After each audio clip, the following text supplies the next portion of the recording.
Regional AI impact conference 2026 का आयोजन किया गया। कार्यक्रम का शुभारंभ मुख्यमंत्री डॉक्टर मोहन यादव ने किया। इस अवसर पर मुख्यमंत्री ने आर्टिफिशियल इंटेलिजेंस आधारित सुशासन और आर्थिक परिवर्तन के लिए मध्य प्रदेश का रोड मैप प्रस्तुत किया। मुख्यमंत्री डॉक्टर मोहन यादव ने कहा कि एआई तकनीक से प्रशासन को अधिक पारदर्शी, तेज और जनहितैषी बनाया जाएगा। स्वास्थ्य, शिक्षा, कृषि, उद्योग और रोजगार के क्षेत्र में एआई के उपयोग को बढ़ावा दिया जाएगा।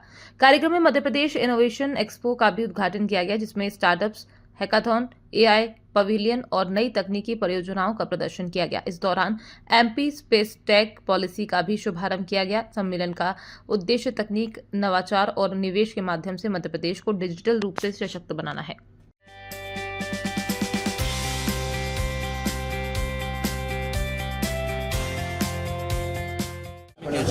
क्या बीमारी है उसको पहले ही तकनीक से देख लिया जाएगा।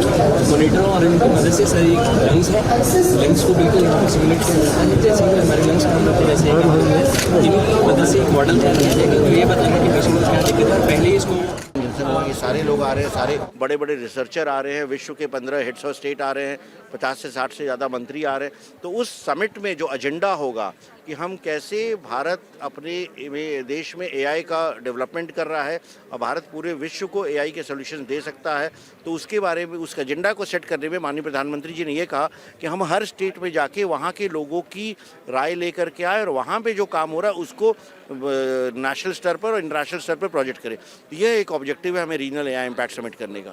काफ़ी ज़्यादा हो रहा है, जैसे for example national highway authority of India कैसे यूज़ कर रहा है। यहाँ पे आप देखिए एक स्टार्टअप है ड्रोना मैप्स, वो दिखा रहा है।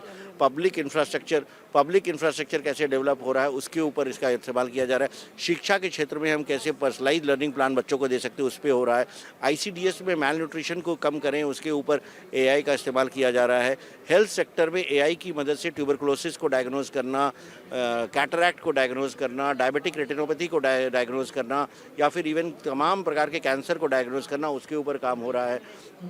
एग्रीकल्चर में फार्मर्स को एग्री एडवाइजरी देना, उनकी भाषा में, उनकी मातृभाषा में उनको बताना कि कौन सी फसल लगाएं, कब लगाएं, कितना फर्टिलाइज़र यूज़ करें, कितना पेस्टिसाइड यूज़ करें, कितनी मात्रा में पानी डालें, फसल को कब उसकी हार्वेस्टिंग करें, काटे, मार्केट में क्या रेट है, ये सब चीज़ें वॉइस के माध्यम से मिल जाता है। बिकॉज कई बार होता है कि हम ये सारी सूचनाएं वेबसाइट पे दे देते हैं या ऐप पे दे देते हैं, बट बहुत सारे फार्मर वेबसाइट पे जाना और ऐप को डाउनलोड करना, उसमें टाइपिंग करना नहीं कर पाते हैं। परंतु वो अपनी मातृभाषा में अगर सवाल पूछ पाएँ कि भाई मुझे इंदौर मंडी में गेहूं की कीमत क्या चल रही है या बाजरे की कीमत क्या चल रही है, और उनको वॉइस के माध्यम से जब वो समान इन्फॉर्मेशन मिल जाती है तो वो कहीं उनके लिए बेहतर सिद्ध होती है।